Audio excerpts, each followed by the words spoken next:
दोस्तों, आज के न्यूज़पेपर को शुरुआत करने से पहले हम देखने वाले हैं इंदिरा साहनी केस। ठीक है, ये दिल्ली की एक पत्रकार थी। इन्होंने 1991 में एक याचिका दायर की थी सुप्रीम कोर्ट में। क्यों की थी? क्योंकि जो पीवी नरसिम्हा राव थे ना, उस टाइम में कांग्रेस की सरकार चल रही थी उनकी। इन्होंने 10% आरक्षण जनरल कैटेगरी के लोगों को देने के लिए आदेश जारी कर दिया था आर्थिक आधार पर। ठीक है, जो गरीब लोग हैं उनको हम 10% आरक्षण देंगे, जनरल कैटेगरी के लोगों को, ऐसा इन्होंने आदेश जारी किया। इसी को लेकर इंदिरा साहनी ने सुप्रीम कोर्ट में एक याचिका दायर की। तो इसकी सुनवाई कर रहे थे सुप्रीम कोर्ट की 9 जजों की बेंच।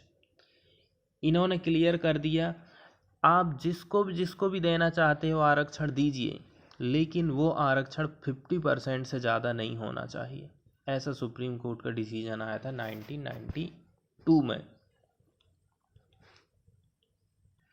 और आज जो महत्वपूर्ण फैसले लिए गए हैं सुप्रीम कोर्ट के द्वारा, वो उनको हम देख लेते हैं। सबसे पहली बात तो ये है कि मराठा समुदाय के जो लोग हैं ना, उनको रिजर्वेशन यदि आप दे रहे हो तो उनको शैक्षणिक और सामाजिक तौर पर पिछड़ा वर्ग आप नहीं कह सकते हो।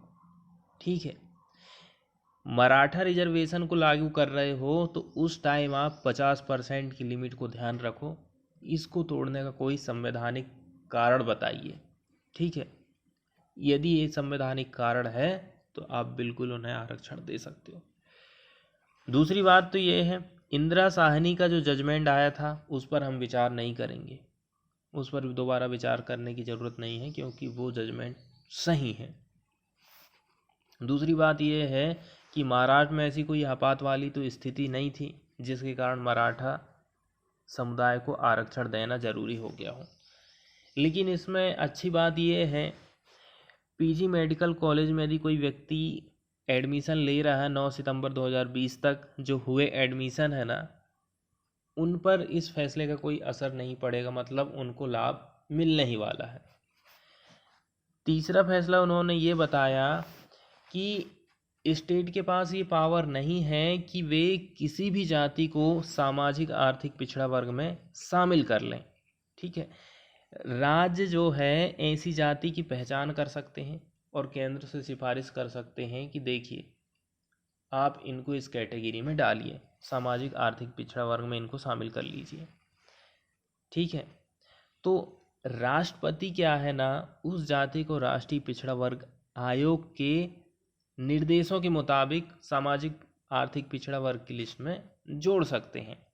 तो राष्ट्रपति भी आयोग, पिछड़ा वर्ग का जो आयोग है उसके निर्देशों को पालन करते हुए उस लिस्ट में उन जातियों को जोड़ देते हैं। अब देखिए, महाराष्ट्र वाले मामले की शुरुआत होती है ना 2018 से। महाराष्ट्र की सरकार ने मराठा कैटेगरी वालों को गवर्नमेंट जॉब के लिए और जो हायर एजुकेशन है ना उसके लिए 16% का आरक्षण दे दिया था। इसको उन्होंने रीजन दिया था, जो पिछड़ा वर्ग आयोग की रिपोर्ट आई थी ना उसके हिसाब से हमने ऐसा काम किया, ऐसा महाराष्ट्र की सरकार का कहना था। लेकिन दिक्कत ये हो गई थी कि देखो, ओबीसी जाति को तो आप 27% दे ही रहे हो, इसके अलावा ये 16% हो गया है, और भी अदर यदि परसेंट को जोड़े ना आरक्षण वाले परसेंट को, तो वो 50% से ज़्यादा हो गया था। तो इंदिरा साहनी का जो जजमेंट आया 1992 में, उसमें ये कहा गया कि आप 50% से ज़्यादा आरक्षण नहीं दे सकते हो। इसके बाद 2018 में मोदी सरकार ने 102वां संविधान संशोधन किया, जिसके बाद आरक्षण में बदलाव के रास्ते खुल गए। अब इसके अलावा भी कुछ ऐसी महत्वपूर्ण बातें हैं, जैसे कि देश के लगभग 50% राज्य ऐसे हैं ना जो चाहते हैं कि 50% से ज़्यादा आरक्षण होना चाहिए। अब जैसे एग्जाम्पल के तौर पर ही हम देख लें, हरियाणा में 70%, तमिलनाडु में 69%, तेलंगाना में 62% तक आरक्षण अभी दिया जा रहा है। और इसी से रिलेटेड जून 2019 में हाई कोर्ट का एक डिसीजन आया था, ठीक है। उन्होंने इस आरक्षण के पक्ष में फैसला दिया था। कोर्ट ने ये माना था कि यदि कोई असाधारण कंडीशन होती है ना, तो किसी वर्ग को आरक्षण आप लोग दे सकते हो, लेकिन आरक्षण को घटाकर नौकरी के मामले में 13% और जो हायर एजुकेशन था ना, उसमें इन्होंने 12% कर दिया था। और यदि हम मराठास की जो नेशनल लाइफ है ना, उसकी वो मेन स्ट्रीम से तो जुड़े हुए ही हैं, यहाँ तक कि वो पॉलिटिकली डोमिनेंट कास्ट भी हैं। इस हिसाब से तो फिर आरक्षण कैसे आप 50% से ज़्यादा कर दे रहे हैं। आगे सुप्रीम कोर्ट ने एक बात कही, ये जो है ना वायलेट करता है आर्टिकल 14 को, मतलब राइट टू इक्वालिटी को, और आर्टिकल 21 को, ड्यू प्रोसेस ऑफ लॉ को वायलेट करता है काम। इसके बाद वाली न्यूज़ कलकत्ता से है, पश्चिम बंगाल। ममता बनर्जी ने ओथ ले ली है, ठीक है, तीसरी बार। अब वो तीसरी बार पश्चिम बंगाल की मुख्यमंत्री बन गई हैं और इनको शपथ दिलाने का काम किया है वहाँ के जो राज्यपाल है ना, जगदीप धनखड़, उन्होंने इनको शपथ दिलाई है। इसके बाद वाली हम न्यूज़ देखने वाले हैं आरबीआई से। आरबीआई ने मार्केट में पैसा के फ़्लो को बढ़ाने के लिए एक कदम उठाया है, जिसके बारे में यहाँ पर जानकारी दी गई है। देखिए, ये बैंक है और यहाँ पर हेल्थ सर्विस प्रोवाइड करने वाली अलग अलग कंपनियाँ हैं, तो और ये आरबीआई है। आरबीआई क्या काम करेगा? बैंकों को पैसा प्रोवाइड करेगा और फिर बैंक इन कंपनियों को लोन प्रोवाइड करने वाले, ठीक है। ऐसी स्कीम आरबीआई के द्वारा अनाउंस की गई है। इसको हम डिटेल में देख लेते हैं। तो आरबीआई का कहना है कि हम 50,000 करोड़ रुपया रेपो रेट पर प्रोवाइड करने वाले हैं 3 साल के लिए, ठीक है, ताकि जो इमरजेंसी हेल्थ सर्विस है ना, उनको आसानी से लोन मिल सके। जो जो ऐसी कंपनियां प्रोवाइड कर रही हैं, यदि उनको मनी की आवश्यकता है तो उनको सही रेट पे लोन मिल सके। और इस स्कीम के अंडर में जो बैंक है ना, वो प्रोवाइड करेंगे फ्रेश लैंडिंग किनको? वैक्सीन मैन्युफैक्चरर को, ठीक है, इंपोर्टर या फिर supplier of vaccine, priority medical devices, hospital dispensaries, pathology lab हो गई, manufacturers and supplier of oxygen and ventilators and logistic firm. ये सारे लोग इस योजना में शामिल होने वाले हैं। इसके बाद वाली न्यूज़ दोस्तों हम अर्थक्वेक से रिलेटेड देखने वाले हैं। तो इससे रिलेटेड फॉल्स एक वर्ड यूज़ किया गया है, उसके बारे में कुछ हम चीज़ें देखेंगे। इस वीडियो को हम देखते जाते हैं और समझने की कोशिश करते हैं। इस प्रकार से हमारी जो धरती है ना, वो अलग अलग कई सारी प्लेटों से मिलकर बनी है और ये जो प्लेटें हैं वो आपस में गति कर रही हैं, एक दूसरे से दूर जा रही हैं। इसी के चलते क्या होता है, वो पत्थर जो रहता है ना, इस प्रकार से टूट जाता है, क्योंकि प्लेटें आपस में गति कर रही। टूटते हैं तो इस प्रकार से दरारें पड़ जाती, इनको ही हम कहते हैं फॉल्ट्स। और इसी के चलते फिर आता है अर्थक्वेक। अब देखिए, पत्थरें ना कई प्रकार से टूट सकते हैं। ये निर्भर करता है कि फोर्स किस प्रकार का लग रहा है उनके ऊपर। जैसे कि पहला जो पिक्चर आप देख रहे हैं वो नॉर्मल फॉल्ट्स का एग्जांपल है, दूसरा है रिवर्स फॉल्ट का, और तीसरा है स्ट्राइक स्लिप फॉल्ट का। अब पहले वाले फॉल्ट में क्या होता है ना, ये जो दोनों प्लेटें हैं आपस में विपरीत गति में, विपरीत दिशा में मूव करती हैं। इसके चक्कर में क्या होता है, जैसे कि ये लटकी हुई कोई प्लेट है तो नॉर्मली ये नीचे स्लिप करेगी ना, इसको हम कहते हैं नॉर्मल फॉल्ट। लेकिन अगली कंडीशन में यदि ऐसा उल्टा हो जाए, ये वाली प्लेट इसके ऊपर चली जाए, ऊपर खसक जाए, तो इसको हम कहेंगे रिवर्स फॉल्ट। जबकि इसमें ये डाउन आ रही थी, लेकिन इस कंडीशन क्या है, ये ऊपर जा रही। ऐसा कब होता है, जब दोनों जो प्लेटें हैं ना वो आपस में एक ही दिशा में गति करती हैं। इसी के चक्कर में ये इसको ऊपर खींचकर ले जा लेती है। इसके बाद हम बात करते हैं स्ट्राइक स्लिप फॉल्ट की। तो इसमें जो पत्थर हैं या फिर जो प्लेटें हैं ना वो आपस में रगड़ कर विपरीत दिशा में चलती हैं हॉरिजॉन्टली। जैसे कि आप देख रहे थे, यदि ये हैंगिंग वॉल है तो ये क्या होगा, हैंगिंग वॉल ना नीचे गिर जाएगी। इसी को हम नॉर्मल फॉल्ट कहते हैं।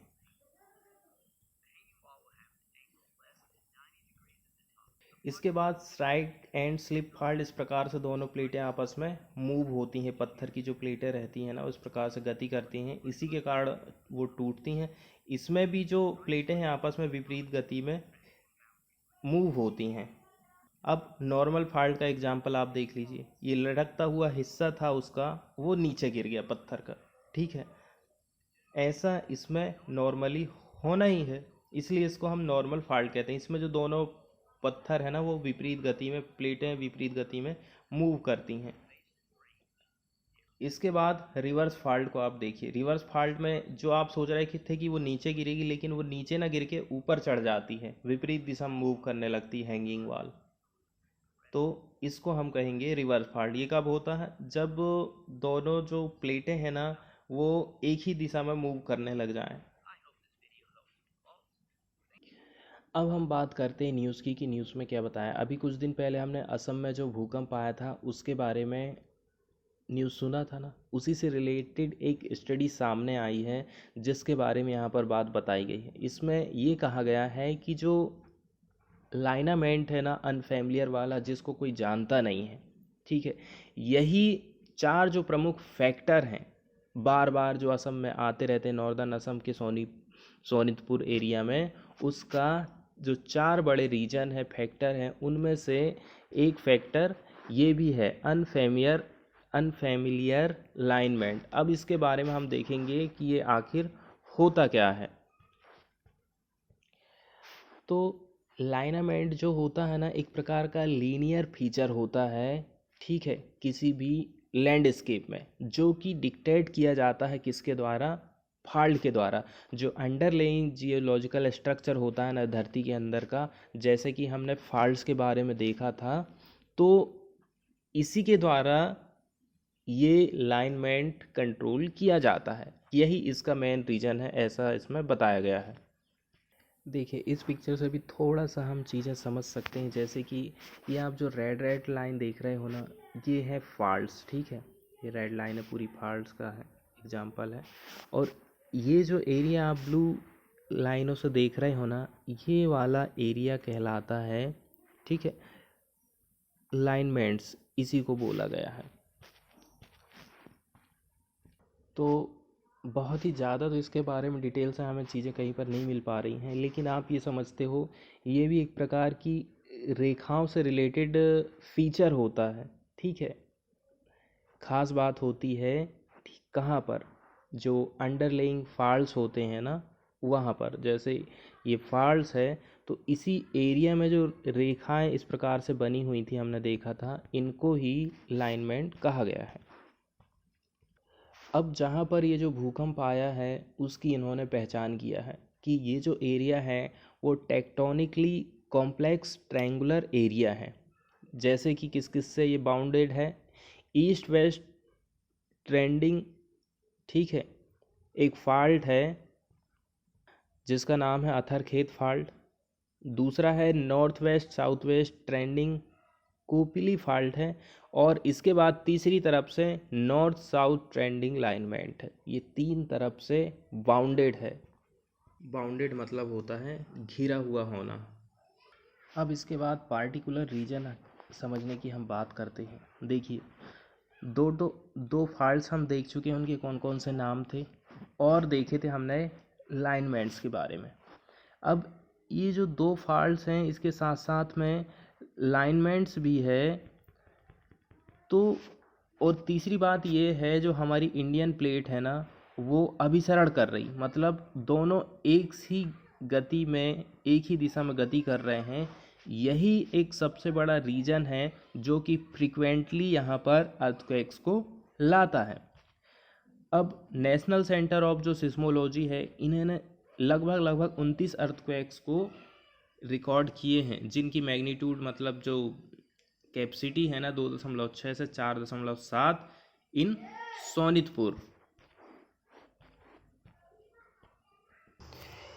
इसके बाद एक वर्ड यूज़ किया गया है एपिसेंटर, हम पिछली बार भी देखे थे, इस बार भी देख लेते हैं।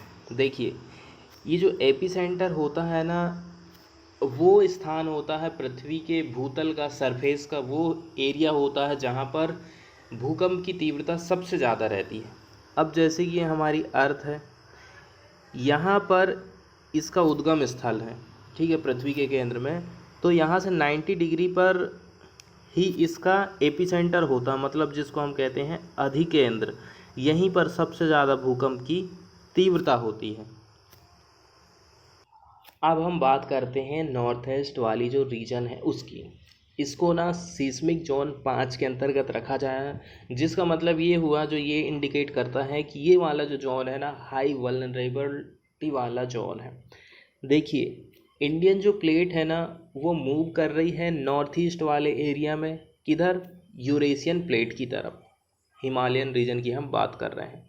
दूसरी बात ये है, उनका जो ऑब्लिक कोल्यूजन है ना, और जो स्ट्रेस रिलीज़ करती हैं प्लेटें, ठीक है, स्ट्रेन को एक्युमुलेट करती हैं, लोकल टेक्टोनिक या फिर फॉल्ट एनवायरनमेंट्स ही अर्थक्वेक को बढ़ावा देता है।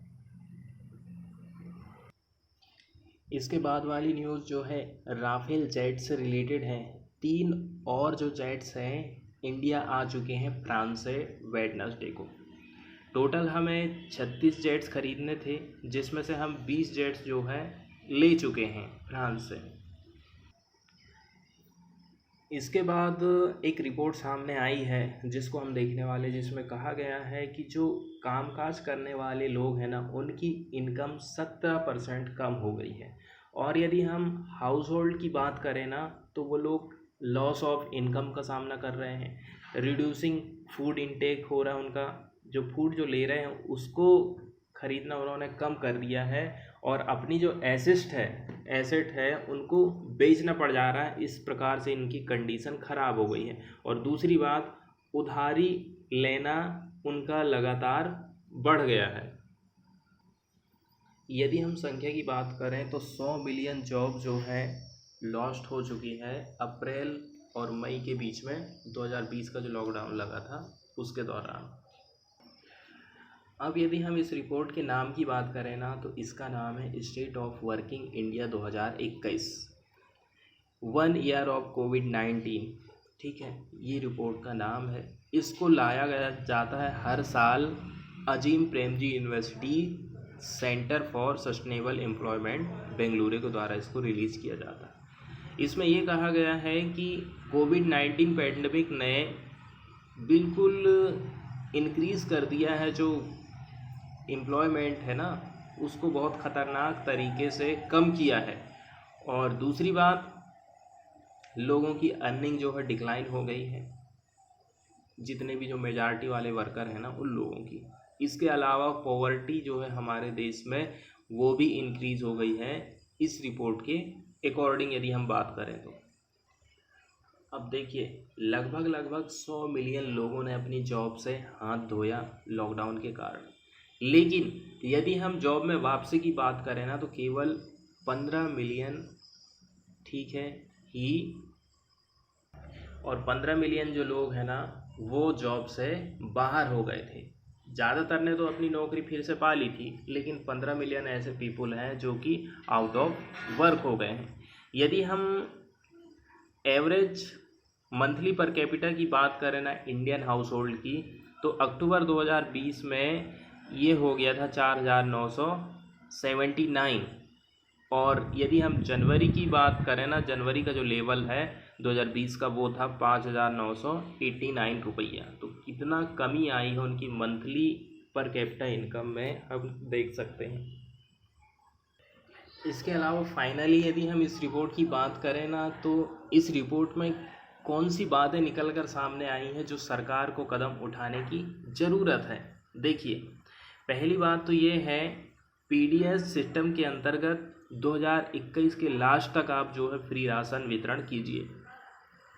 मनरेगा में जहां आप 100 दिन का काम दे रहे थे, वहां आपको 150 दिन का काम देना होगा। और इसके अलावा जो आंगनवाड़ी की वर्कर हैं, आशा वर्कर हैं, ठीक है, इनको कोविड हार्डशिप अलाउंस आप दीजिए, जिनकी संख्या लगभग 2.5 million anganwadi and Asha worker है। इसके बाद वाली न्यूज़ हम देखने वाले हैं यूरोपियन यूनियन से। तो अभी यदि हम करंट में बात करें ना, तो 27 कंट्रीज़ हैं, आते हैं यूरोप के इस यूनियन में, और आपस में आए हैं कि कैसे करके हम अपने लोगों को सेव कर सकें और एक दूसरे की हेल्प कर सकें। इसीलिए ये लोग आपस में एक ग्रुप बनाए हैं, एक यूनियन बनाए हैं। देखो, यूरोपियन यूनियन बनाने का जो आइडिया है ना, वो 2 बड़े बड़े जो युद्ध हुए ना यूरोप में, उसी के कारण से आया। तो यूरोप ने ये सोचा कि देखो, हमें लड़ाई ना करके एक दूसरे के साथ हमें क्या करना चाहिए, सहयोग करना चाहिए, बेटर वर्क करना चाहिए टुगेदर। इसी के चलते चलते यूरोपियन यूनियन बना। जब ये बन रहा था तो केवल 6 कंट्रीज़ बस शामिल थी यूरोप की, ठीक है। इन्होंने वर्किंग करना चालू किया टुगेदर, जिनका नाम है Belgium, Germany, France, Italy, Luxembourg और नीदरलैंड। इसके बाद और भी जो है कई सारी कंट्रीज़ है ना यूरोप में, इन्होंने इसको ज्वाइन किया और इसके बाद बना यूरोपियन यूनियन। वर्तमान में 27 कंट्रीज़ हैं यूरोपियन यूनियन के, ठीक है, जिनके नाम यहाँ पर बताए गए हैं: Austria, Belgium, Bulgaria, Croatia, Cyprus, Czechia, Denmark, Estonia, Finland, France, Germany, Greece, Hungary, Ireland, Italy, Latvia, Lithuania, Luxembourg, Malta, Netherlands, Poland, पुर्तगाल, रोमानिया, स्लोवाकिया, स्लोवेनिया, स्पेन और स्वीडन। अब यहाँ हमारे लिए ध्यान देने वाली बात यह है कि जून 2016 में ना यूनाइटेड किंगडम ने डिसाइड कर लिया कि हम अब यूरोपियन यूनियन का हिस्सा नहीं रहेंगे। इसीलिए 31 जनवरी 2020 से यूनाइटेड किंगडम अब यूरोपियन यूनियन का हिस्सा नहीं है। अब यदि हम यूरोपियन यूनियन के काम की बात करें ना, तो यूरोप में शांति स्थापित करना, ठीक है, और लोगों की जो लाइफ कैसे बेहतर हो सके, यूरोपियन यूनियन के जितनी भी मेंबर कंट्रीज़ हैं, इस पर काम करना। और देखिए, ये सबके लिए होना, अच्छा काम करना है, ऐसा नहीं कि किसी को हमने छोड़ दिए। दूसरी बात ये है कि जितने भी लोगों की लैंग्वेज है और उनकी जो कल्चर है, उसको लेकर कोई डिस्क्रिमिनेशन नहीं होना चाहिए, उसको लेकर रिस्पेक्ट की भावना होना चाहिए। ये भी इसका एक उद्देश्य है। और सबसे बड़ी बात ये है, यूरोपियन इकोनॉमी इसमें शामिल है। जितनी भी स्ट्रॉन्ग इकोनॉमी है ना, वो सारी इसमें शामिल है, जो कि सेम कॉइन यूज़ करती हैं बिजनेस करने के लिए आपस में। और ये कहा जाता है कि अभी तक जब से ये बना है ना, तो कोई ऐसा बड़ा युद्ध नहीं हुआ है। इसकी जो भी मेंबर कंट्रीज़ हैं, तो आपस में लड़ाई झगड़े को कैसे रोका जा सके, इसी उद्देश्य को लेकर इसको बनाया था। और देखिए, 2012 में ना यूरोपियन यूनियन ने एक बहुत बड़ा अवार्ड जीता था, जिसको नोबेल प्राइज़ पीस अवार्ड कहा जाता है। अब सबसे बढ़िया बात यह है कि फ्री मूवमेंट हो जाता है यहाँ पर एक दूसरे देश में, एक देश से दूसरे देश में। यदि मैं एक देश से दूसरे देश जाना चाहता हूँ बिजनेस करने या फिर स्टडी करने के लिए, तो मेरे ऊपर कोई रिस्ट्रिक्शन नहीं है। अब केवल लोगों का ही आना जाना नहीं है, फ्रीली मूविंग वस्तुएं हो, आप कोई भी सर्विस ले रहे हो, दे रहे हो, ठीक है, मनी है, ठीक है, इसको तक आप जो है फ्रीली एक देश से दूसरे देश में मूव कर सकते हैं, यदि आप यूरोपियन यूनियन के मेंबर हो तो। अब हम बात करते हैं न्यूज़ की। तो न्यूज़ में ऐसा बताया गया है कि यूरोपियन यूनियन के जो भी मेंबर कंट्रीज़ हैं वो चाहते हैं कि हम चाइना के ऊपर डिपेंड ना रहें। कौन कौन सी चीज़ों में? जैसे कि रॉ मटेरियल हो गया, फार्मास्यूटिकल इंग्रेडिएंट्स हो गया, सेमीकंडक्टर हो गया, ये सारी चीज़ों में हम खुद पर निर्भर रहें, चाइना के ऊपर निर्भर ना रहें।